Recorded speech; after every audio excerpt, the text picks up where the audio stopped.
आवाज आ रही है ना?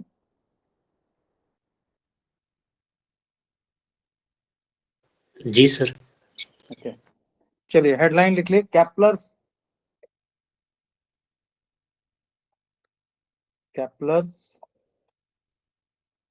Three laws of planetary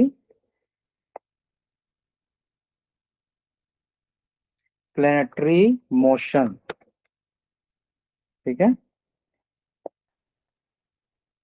Kepler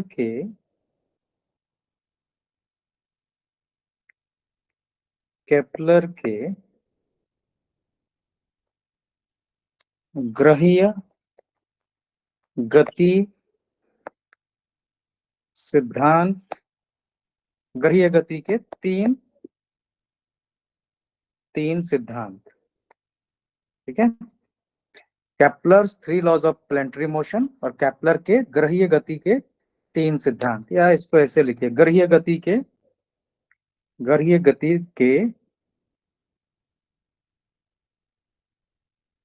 ठीक है, केपलर के लिखिए, केपलर ठीक है, केपलर के ग्रहीय गति के तीन सिद्धांत। ठीक है, ये आपका है। अब देखिए, ये पूरा नाम जो केपलर का है वो है जोहान्स केपलर।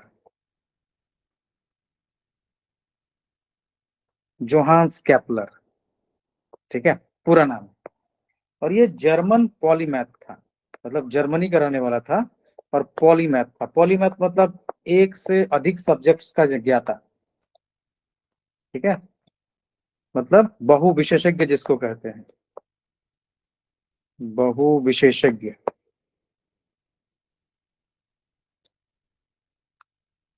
या इसको बहुज्ञ भी लिख सकते हैं। ठीक है,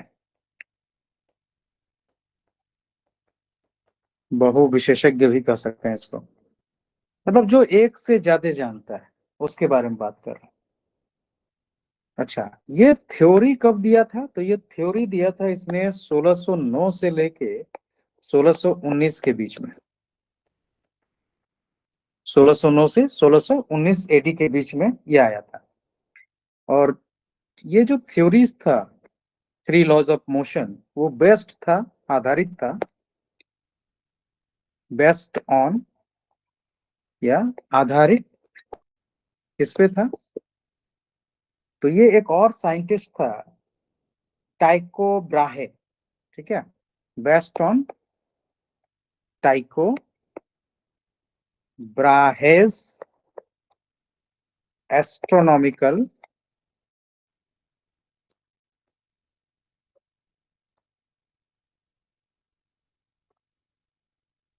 टाइको ब्राहे एस्ट्रोनॉमिकल ऑब्जर्वेशन। ठीक है, ऑब्जर्वेशंस मतलब टाइको टाइको ब्राहे के खगोलीय प्रक्षेपणों पर आधारित,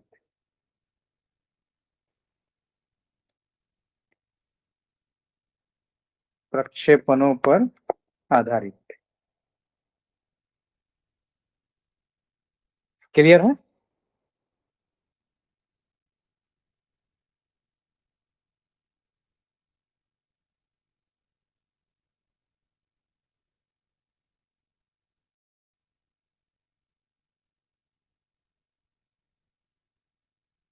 अब देखिए, थ्री लॉज देखते हैं हम लोग। थ्री लॉज कौन कौन से हैं? पढ़े थे पीडीएफ? कौन कौन पढ़े थे आप लोग? महेश? नहीं रीड किए सर। ठीक है, चलिए, तो थ्री लॉज है। ठीक है, फर्स्ट कहता है law of orbits. Law of orbits मतलब कक्षाओं का नियम।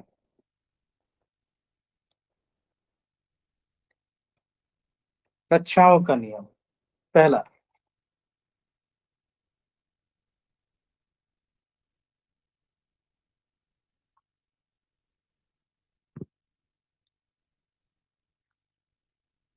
लिख लीजिए इसको।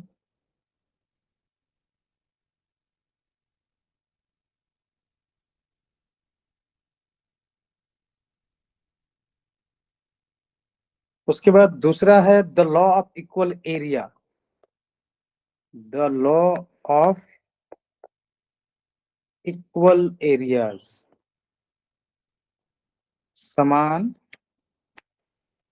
क्षेत्रफल का नियम।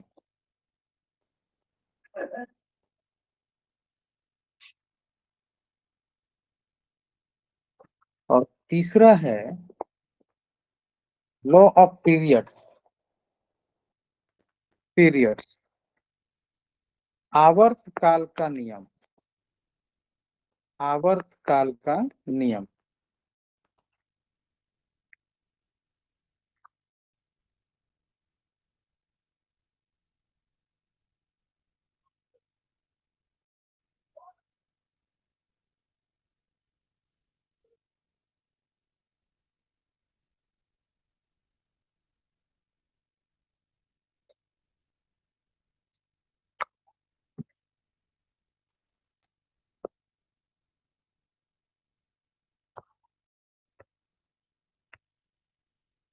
तो ये तीन नियम है और इन्हीं तीनों को हम लोग एक एक करके देखेंगे कि क्या है। ठीक है, चलिए सबसे पहले फर्स्ट लॉ।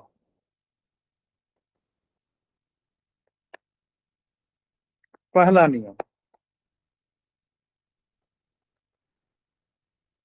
पहला नियम जो है ना, ये इसको कई नामों से जान सकते हैं। द लॉ ऑफ एलिप्स, ठीक है, या द लॉ ऑफ ऑर्बिट्स,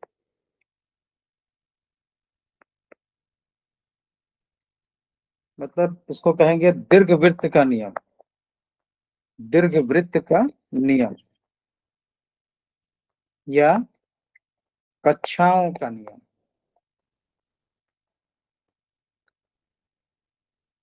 ठीक है,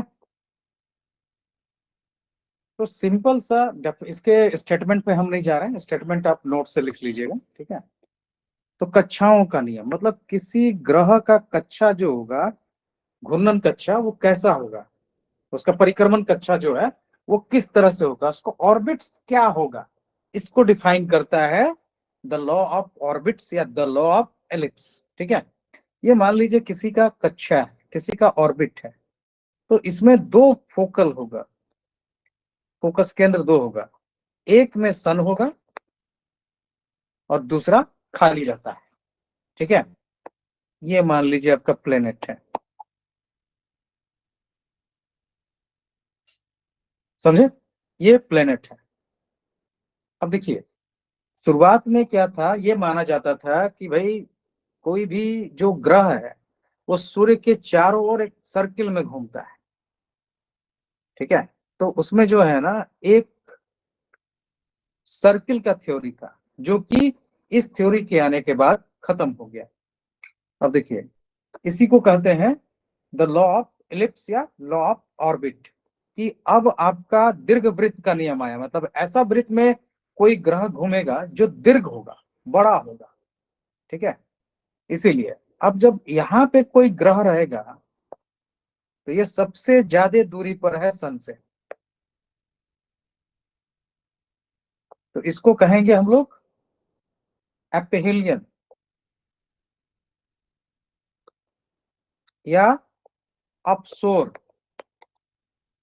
ठीक है, अगर पृथ्वी के अर्थ में इसको लेंगे हम लोग तो ये 15.2 करोड़ किलोमीटर का दूरी होता है, जो कि कब आता है, जनवरी में। और जब पृथ्वी यहां होगा तब ये सबसे नजदीक रहेगा, इसको कहेंगे पेरिहिलियन।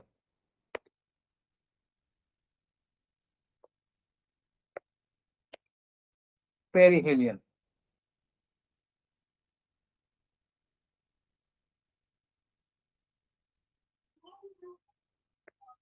पेरिहेलियन, ठीक है, या फिर जिसको कहेंगे हम लोग उपसौर, सबसे नजदीक। और इस समय पृथ्वी कितना का दूरी पर रहता है अर्थ? तो अर्थ होता है 14.7 करोड़ किलोमीटर।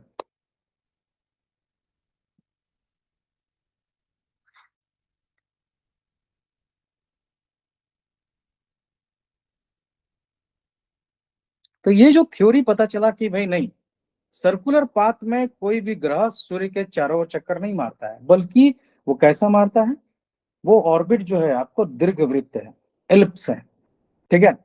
तो अब इसका इंपॉर्टेंस हम लोग देख लेते हैं, क्या इंपॉर्टेंस है इसको लेकर, इस थ्योरी का।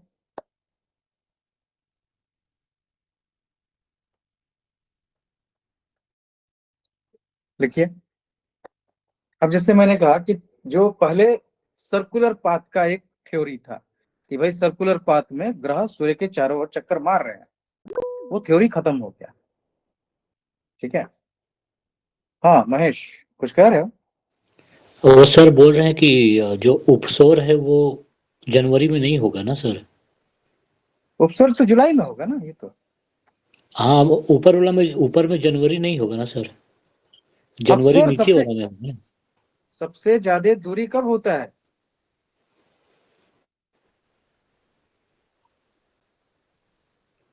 अच्छा, ये सबसे ज़्यादा दूरी में है ना? हम्म। नहीं, जनवरी में सबसे नज़दीक रहता है ना सर? नहीं नहीं नहीं, अच्छा हाँ, सही सही हो, ओके, ठीक है, सही हाँ है। जी। हमें कंफ्यूज कर रहे थे, ओके।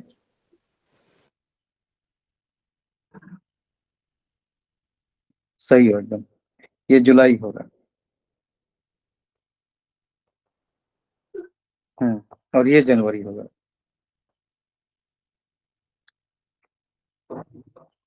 हम्म, ठीक है। तो एपिहेलियन अपसोर जुलाई में, और आपका पेरिहेलियन उपसोर जो होगा वो जनवरी में। मतलब सबसे नजदीक होगा जनवरी में और सबसे दूर होगा जुलाई में, पृथ्वी सूरज के।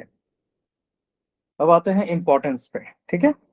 तो इंपॉर्टेंस, जैसे कि पहले सर्कुलर पाथ की बात थी, तो इस थ्योरी ने कहा कि भाई नहीं, सर्कुलर पाथ में नहीं करता है बल्कि इलिप्स में करता है, ठीक है। तो पहला इंपॉर्टेंस तो यही होगा, डिस्प्रूव्ड सर्कुलर ऑर्बिट थ्योरी, ठीक है।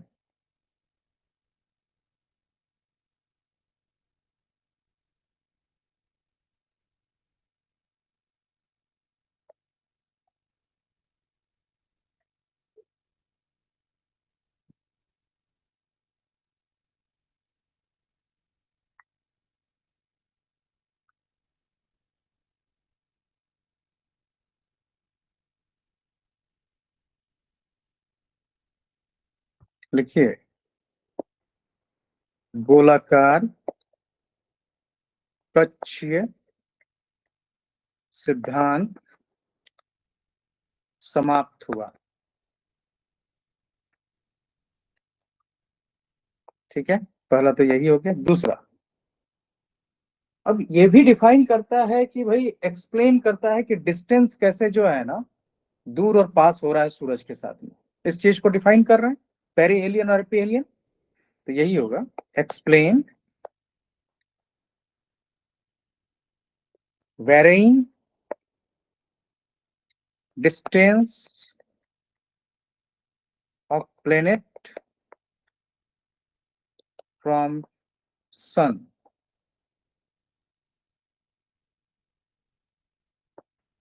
ग्रह के सूर्य से दूरी में बदलाव को परिभाषित करता है या व्याख्या करता है, व्याख्या करता है, ठीक है। Explain varying distance of planet from sun, ग्रह के सूर्य से दूरी में बदलाव को परिभाषित या व्याख्या करता है, इसलिए पेरिहेलियन या पेहेलियन आया।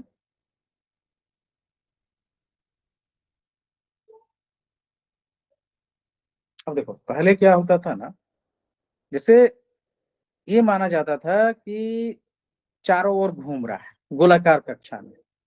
अब गोलाकार कक्षा जब मान लिया गया तो समय, वर्ष, ये सब निकालना बड़ा टिपिकल टाइप हो जाता था, क्योंकि वो जो एक्चुअल पाथ है उसके हिसाब से तो हम ऑब्जर्व कर नहीं रहे हैं, हमारा थ्योरी कुछ गलत है। तो उसको निकालने के लिए बहुत कॉम्प्लेक्स मैथमेटिकल रूल्स बनाए गए थे। ठीक है, तो ये जो पुराने मैथमेटिकल रूल्स हैं जिसको कॉम्प्लेक्स एपिसाइकल्स कह रहे हैं, उसको ये खत्म कर देता है, क्योंकि अब हमारे पास में एक्चुअल उसका जो है ना ऑर्बिट का पता है, इसीलिए। तो तीसरा नंबर लिखिए,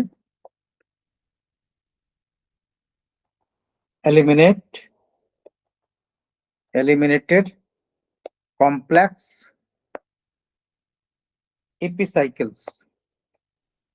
एपिसाइकल्स हिंदी में लिख लीजिए, ग्रहों की गति को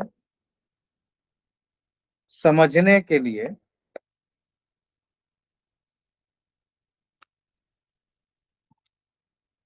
जरूरी समझने के लिए जटिल उपचक्रों, उपचक्र मतलब वही जो मैथमेटिकल फॉर्मूलाज बनाए गए थे साइकिल्स के साथ में, उसी की बात कर रहे हैं। जटिल उपचक्रों की आवश्यकता खत्म कर दी। एलिमिनेटेड कॉम्प्लेक्स एपिसाइकल्स, ग्रहों की गति को समझने के लिए जटिल उपचक्रों की आवश्यकता खत्म कर दी इस थ्योरी ने। जहां समझ में नहीं आएगा पूछते जाइएगा।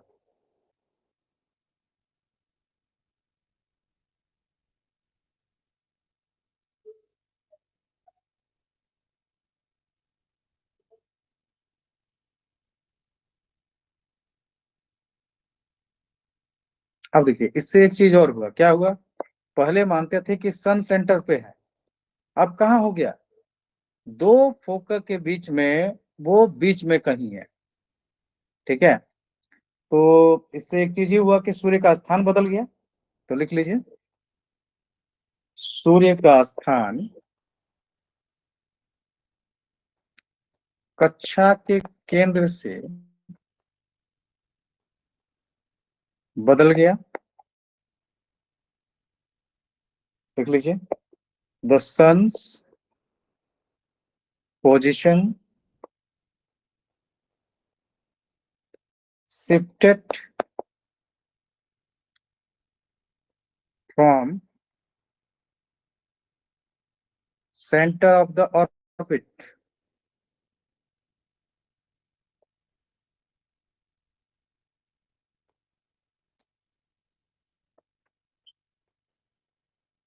Centre of the orbit. ठीक है, ऑर्बिट का जो सेंटर है ना उससे सन का पोजीशन अब शिफ्ट कर गया।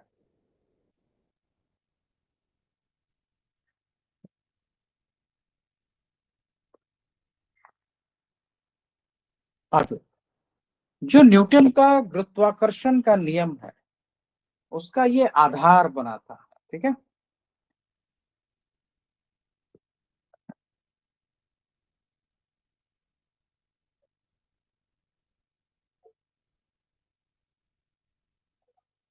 लिखिए, डायरेक्ट प्रीक्यूसर, प्रीक्यूसर, इसको ऐसे लिखिए, it is the base of Newton's law of gravitation. ठीक है, यह न्यूटन के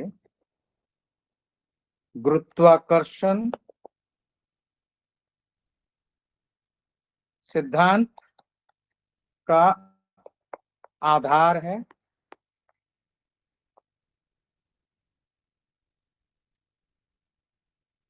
अच्छा, अब ये जो हम लोग देख रहे हैं कि इलिप्टिकल पाथ होता है, तो ये क्या करता है? ये करता है कि भाई हम लोग अगर अंतरिक्ष में कोई मिशन ले जाएंगे या किसी दूसरे ग्रह में हमको जाना है, तो हम या फिर उपग्रह छोड़ना है, तो उसके लिए हेल्प करता है उसका पाथ को फाइंड आउट करने के लिए। पाथ फाउंडेड होगा तो फिर उसके साथ फ्यूल कैलकुलेट भी कर सकते हैं, तो इसके लिए भी हेल्प करता है। तो लिख लीजिए, to help modern space flight and orbital mechanical orbital mechanics mechanics ठीक है, आधुनिक अंतरिक्ष उड़ान और कक्षीय, कक्षीय मतलब ग्रह का कक्षीय, कक्षीय यांत्रिकी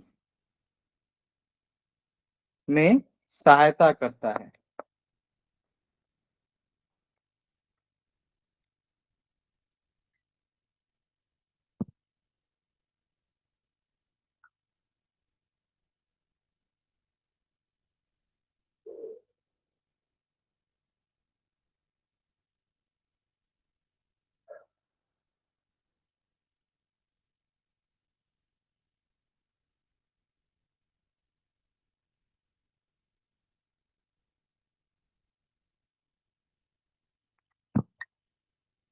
लिख लिए? आगे बढ़े क्या पूजा? जी सर लिख लिए। बहुत फास्ट चल रहे हैं आज के बाद तो। चलिए, अब सेकेंड लॉ में आते हैं, केपलर सेकेंड लॉ।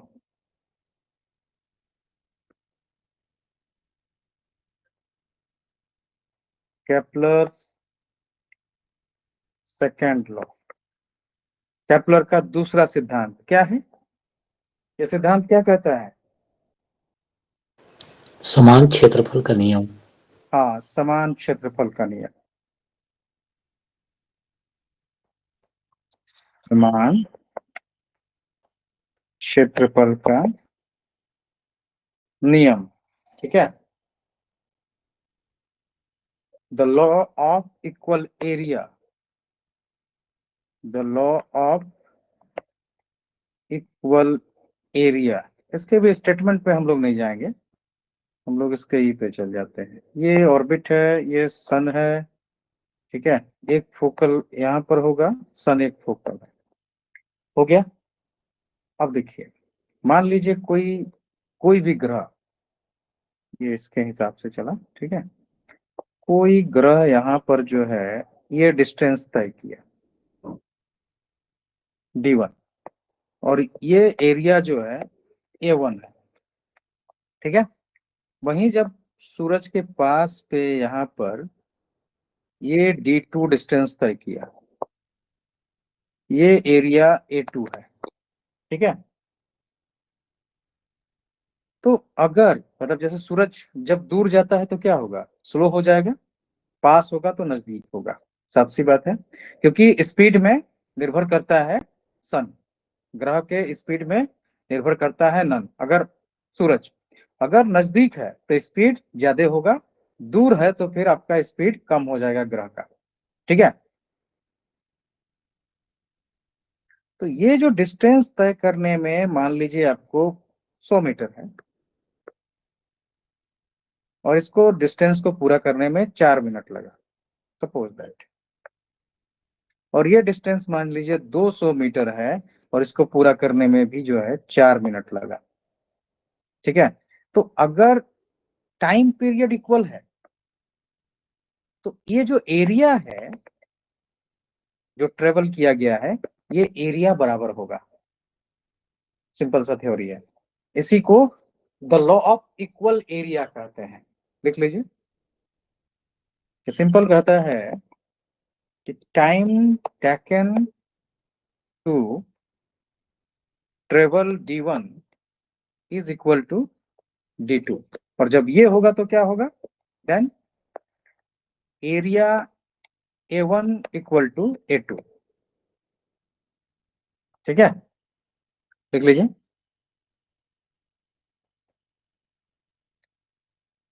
D1 दूरी तय किया गया समय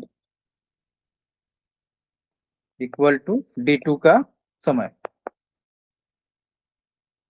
अगर ये है तो क्या हो जाएगा, A1 का क्षेत्रफल इक्वल टू A2 का क्षेत्रफल।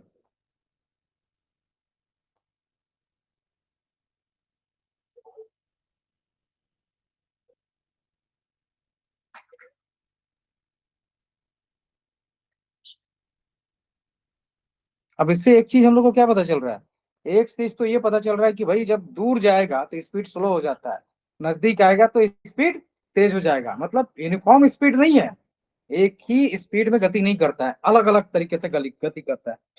ठीक है, तब इसका इंपॉर्टेंस लिख लेते हैं हम लोग।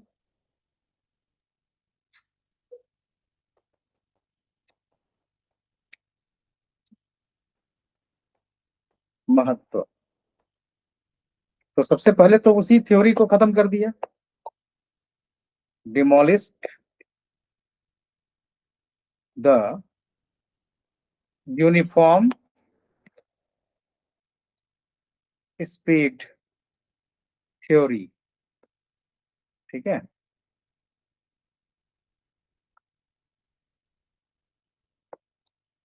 एक ही गति से परिक्रमा के सिद्धांत का अंत हुआ।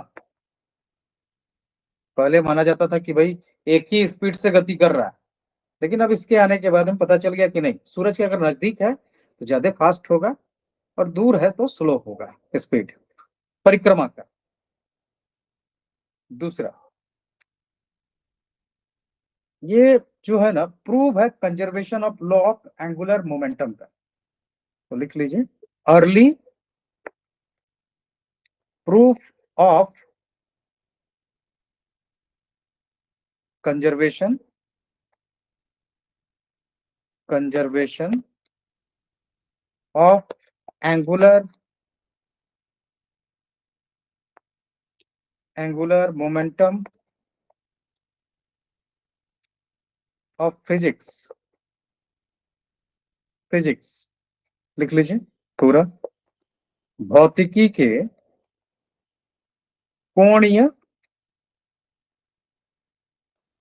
संवेग संरक्षण नियम का प्रारंभिक सबूत प्रमाण कीजिए। प्रमाण।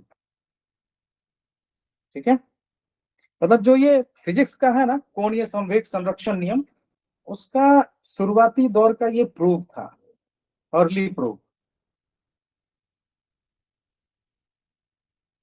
अच्छा, अब हम लोग क्या देख रहे हैं एक चीज, कि अगर ग्रह सूरज के नजदीक आता है तो स्पीड बढ़ जाता है और दूर जाता है तो घट जाता है। दैट मीन्स क्या है, स्पीड किससे लिंक है, सन से। तो वो हमारा अगला इंपॉर्टेंस हो जाएगा, the motion of the planet is directly linked to the sun. ग्रह की गति सीधे सूर्य के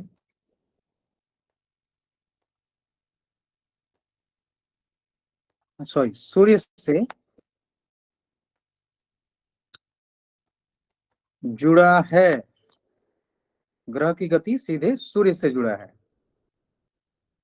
या सूर्य के स्थान से जुड़ा है भी लिख सकते हैं, सूर्य के स्थान से जुड़ा है।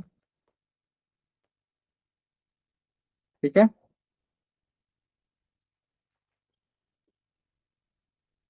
अच्छा, ये जो मतलब थ्योरी है ना सेकंड वाला, ये कंफर्मेशन भी करता है सन के ग्रेविटेशनल रोल को, क्योंकि जैसे ही नजदीक आता है स्पीड बढ़ जाता है, दूर जाता है घट जाता है। तो ये इस बात का मतलब कि प्रूफ भी देता है कि सूरज का जो ग्रेविटेशन है वो कितना हाई है। तो लिख लीजिए अगला, confirmation of the sun's gravitational gravitational role. ठीक है, सूर्य के गुरुत्वाकर्षण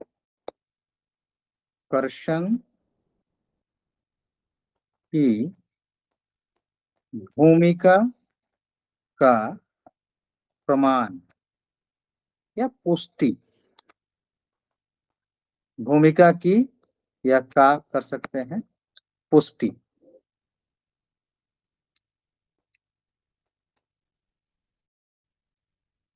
अच्छा, अब देखिए एक चीज कि यहाँ पर देख रहे हैं कि हम लोग गति जो है सूरज के स्थान के साथ बदलता है, दैट मीन्स ये डिफाइन करता है चेंज इन प्लैनेटरी मोशन को लेकर। तो अगला वही लिखेंगे, defined the change in planetary motion,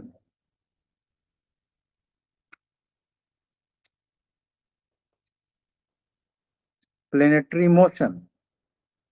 ठीक है, ग्रह ग्रहों के गति में बदलाव को परिभाषित करता है या व्याख्या करता है, जो चाहे लिख सकते हैं, परिभाषित करता है।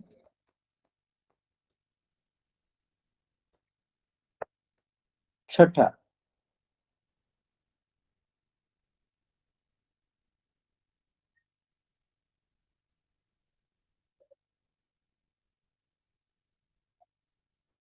अभी जैसे मॉडर्न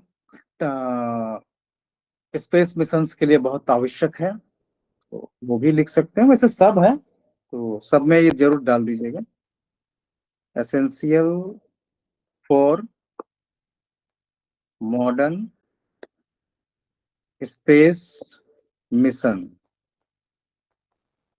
मिशंस। ठीक है, आधुनिक अंतरिक्ष कार्यक्रमों के लिए आवश्यक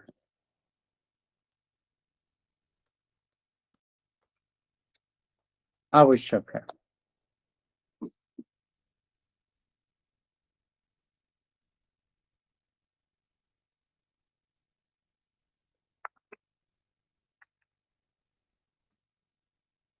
लिख लीजिए इसको, लास्ट हमारा जो है थर्ड लॉ आएगा।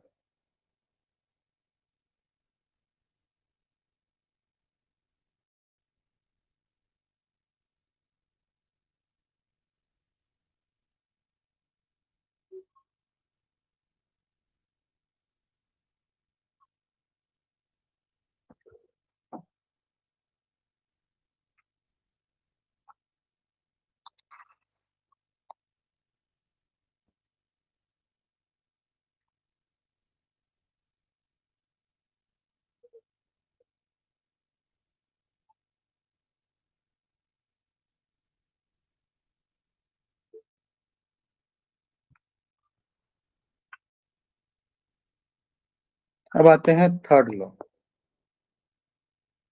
तीसरा नियम। इसको परिक्रमण काल का नियम कहा जाता है, परिक्रमण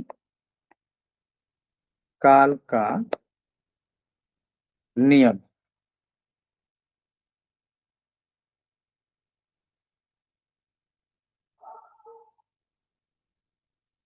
ठीक है,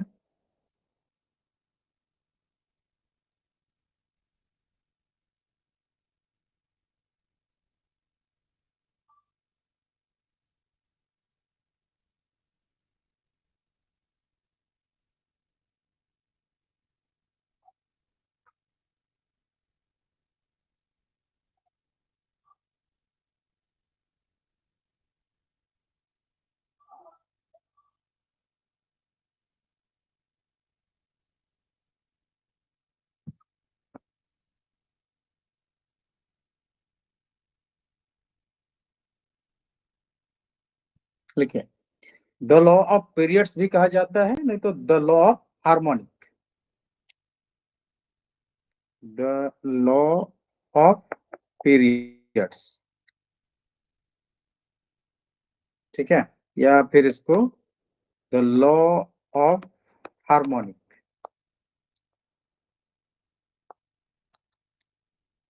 ये दोनों में से कुछ भी आप कर सकते हैं, ठीक है।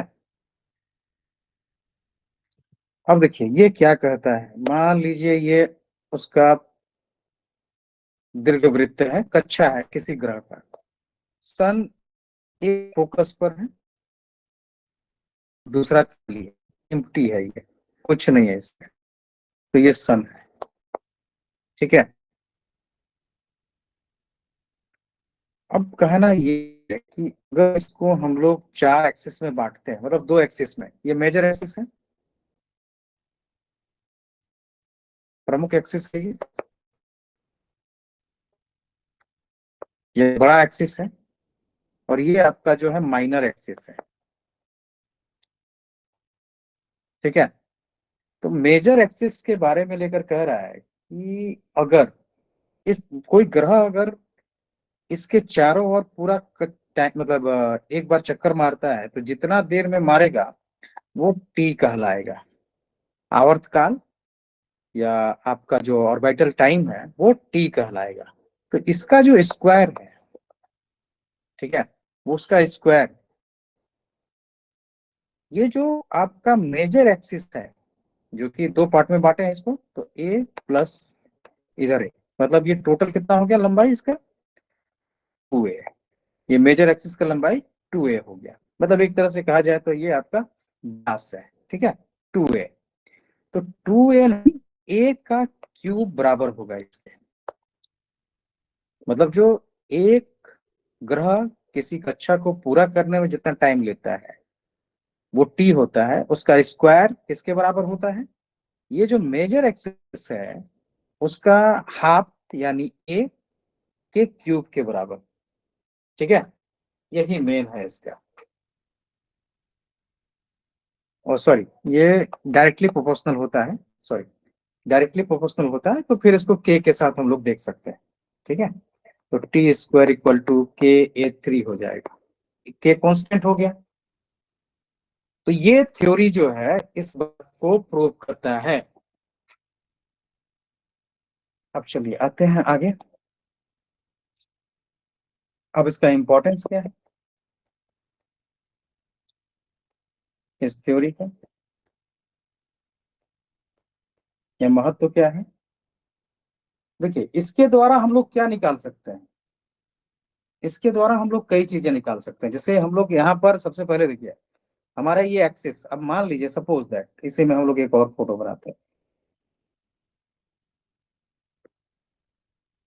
यहाँ पर सन है, ठीक है, ये आपका मेजर एक्सिस हो गया, ये ए हो गया यहाँ से यहाँ तक, ये मान लीजिए अर्थ के लिए है, ठीक है, हम जुपिटर का बना दिए, तो जुपिटर में भी सन यहाँ पर है, ठीक है, एक फोकस बिंदु पे है सन, लेकिन इसका ए बढ़ गया, तो हम लोग इसको मान लीजिए A1 कर देते हैं, ठीक है, ये आपका यहाँ पर मान लीजिए इस ऑर्बिट जुपिटर का हो गया, ये ऑर्बिट अर्थ का हो गया, ठीक है। कितना टाइम लगता है तो पृथ्वी को सूरज का चक्कर मारने में, कितना टाइम लगता है, 365 1 साल ना, 1 ईयर, ठीक है।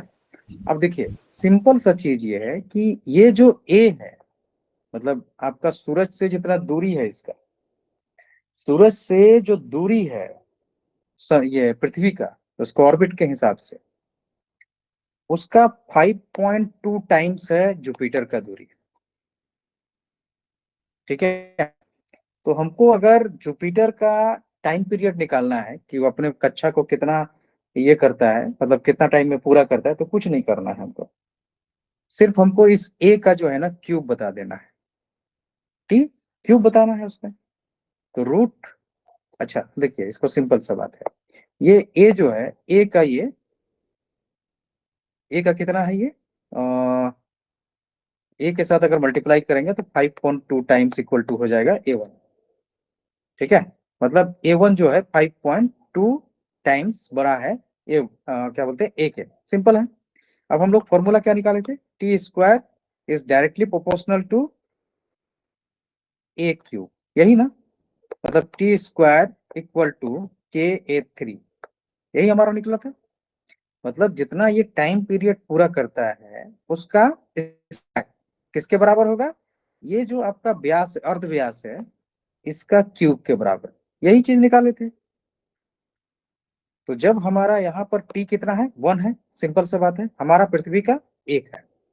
ठीक है, तो इसके हिसाब से क्या हो जाएगा, फिर आपको 5.2 से गुना कर देंगे हम लोग 1 को, और चूंकि यहाँ स्क्वायर है टी का, तो हमको टी निकालना है तो हम लोग रूट कर देंगे, तो ये आ जाएगा आपको 11.3 ईयर्स। और यही जो है आपका जुपिटर का ऑर्बिटल टाइम, कक्षा का परिक्रमण काल है। ये कुछ क्लियर हुआ कि नहीं हुआ?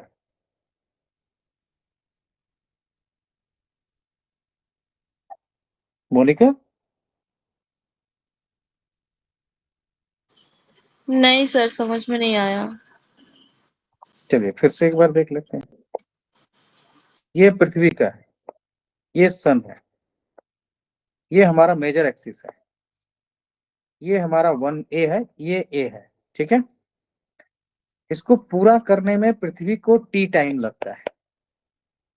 टी टाइम का जो स्क्वायर होता है वो इस A का क्यूब के बराबर होगा। क्लियर है यहाँ तक? यहाँ तक क्लियर है कि नहीं है? हाँ हाँ सर। ठीक है, अब ये जुपिटर का हो गया, तो जुपिटर का एक्सिस कितना बड़ा होगा, ये होगा। अब इसका हम लोग जो है ले लेते हैं ये A1। ठीक है, A1 ले लेते हैं हम लोग इसको। अब हमको ये पता है कि पृथ्वी से 5.2 टाइम्स ये ज्यादा दूर है। ठीक है, 5.2 टाइम्स ज्यादा दूर है। दैट मीन्स ये A1 जो है, A1 इक्वल टू कितना है, A इंटू 5.2 टाइम्स। ये क्लियर है? जी सर। ठीक है, अब अगर हम क्या करेंगे, अब हमारा यहाँ एक क्यूब निकालना, हमको टी निकालना है, जुपिटर का टी निकालना है ना, यही ना पता करना है हम लोग को। जुपिटर का टी निकालना है, कितना टाइम में पूरा करता है अपना कक्षा का परिक्रमा, यही पता करना है हमको। तो हमारे पास A1 है, A1 कितना है, A का 5.2 है। अच्छा, पृथ्वी का टी हमको पता है कितना है, 1 साल, 1 ईयर। तो हमको जुपिटर का टी निकालना है, समझे?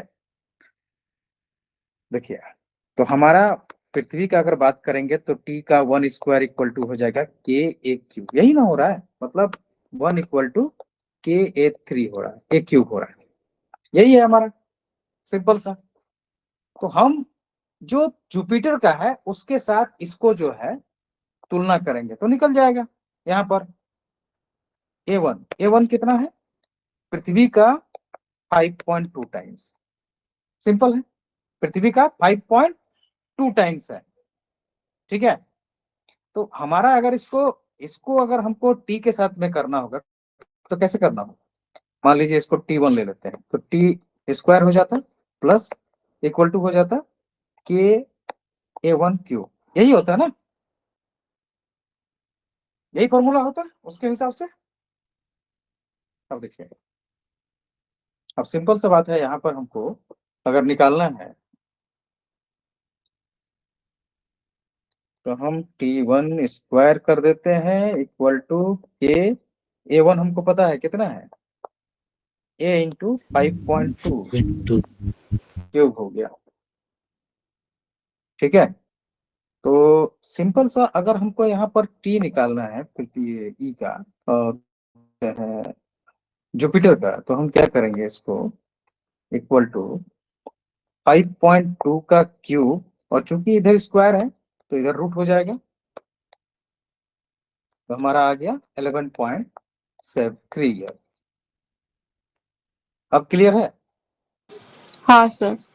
ठीक है, तो ये जो है इस तरह से जो है ना हमारे इस ऑर्बिटल टाइम के साथ और उसका मेजर एक्सिस का जो ये हाफ है उसके साथ हम लोग किसी भी दूसरे ग्रह का, उपग्रह का, किसी का भी जो है हम क्या बोलते हैं वो परिक्रमण काल को निकाल सकते हैं, एक का अगर हमको पता है तो ये बेनिफिट है इसका। ठीक है, अब बेनिफिट्स क्या है, इंपॉर्टेंस क्या है, पहला लिख लीजिए।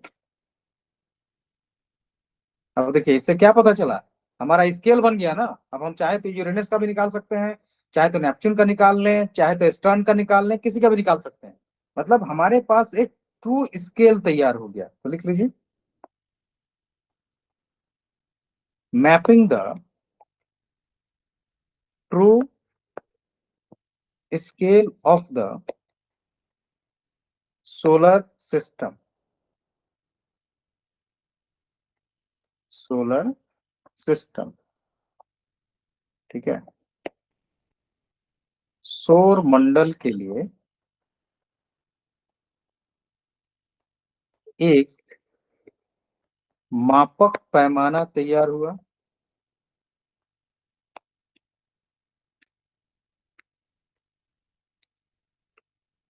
दूसरा,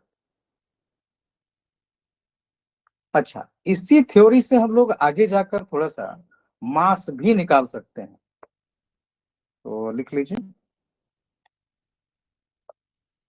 डिटरमाइनिंग द मास, मास मतलब द्रव्यमान, मास ऑफ सेलेस्टियल सेलेस्टियल बॉडीज। लिख लीजिए,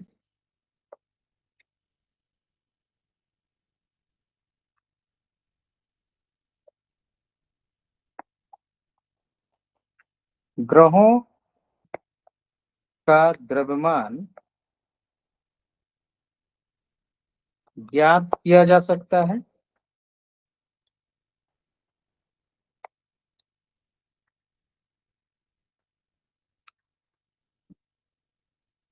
इसी में थोड़ा सा फॉर्मूला को और हम लोग मतलब एक्सटेंड कर देंगे तो हो जाएगा। ठीक है, ग्रहों की जगह ऑब्लिक करके खगोलीय पिंड लिख लीजिए, खगोलीय पिंड। खगोलीय पिंडों का द्रव्यमान ज्ञात किया जा सकता है, determining the mass of celestial bodies. तीसरा नंबर लिखिए,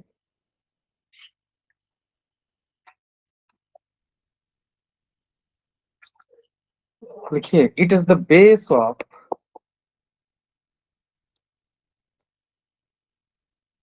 न्यूटन्स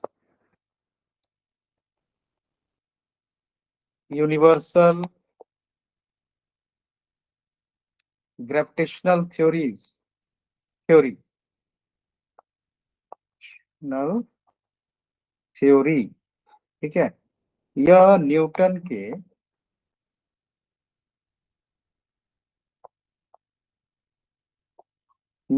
के सार्वभौमिक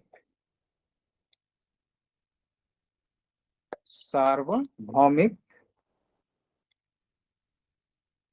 गुरुत्वाकर्षण नियम का आधार है।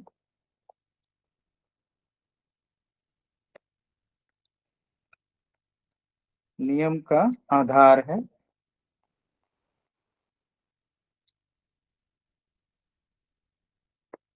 गुरुत्वाकर्षण नियम का आधार है। चौथा, अब हर जो मतलब कैपलर्स लॉ है ना वो है मतलब अंतरिक्ष मिशन में हेल्प करता है। ठीक है, तो लिख सकते हैं इसको ऐसे, to calculate to calculate flight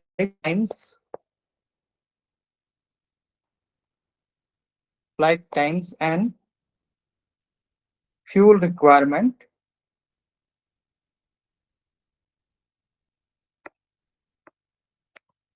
fuel requirements in space mission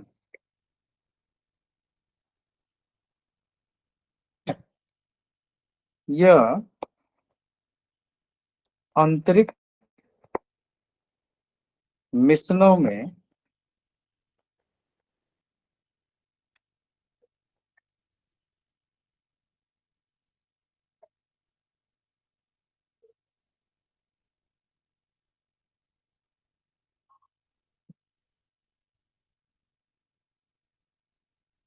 उड़ान समय एवं आवश्यक ईंधन की मात्रा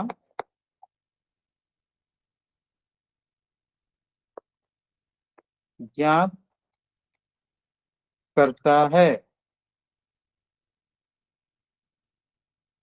और एक इंपॉर्टेंट चीज है, एक्सोप्लैनेट डिटेक्शन में, मतलब किसी दूसरे जगह पर अपने अंतरिक्ष से बाहर, मतलब हमारे सौरमंडल से बाहर किसी प्लेनेट को डिटेक्ट करने में भी ये हेल्प करता है। क्योंकि जब आपका वो ऑर्बिट निकलता है ना, तो अगर किसी चीज को वो, मतलब मान लीजिए किसी तारे को एक ग्रह लगातार चक्कर मार रहा है, तो उसके आधार पर हम लोग आइडेंटिफाई कर पाते हैं।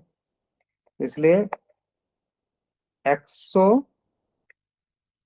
प्लैनेट डिटेक्शन में भी हेल्प करता है। हेल्प इन एक्सोप्लैनेट डिटेक्शन, इसको हिंदी में भी लिख सकते हैं, एक्सो प्लैनेट की पहचान में।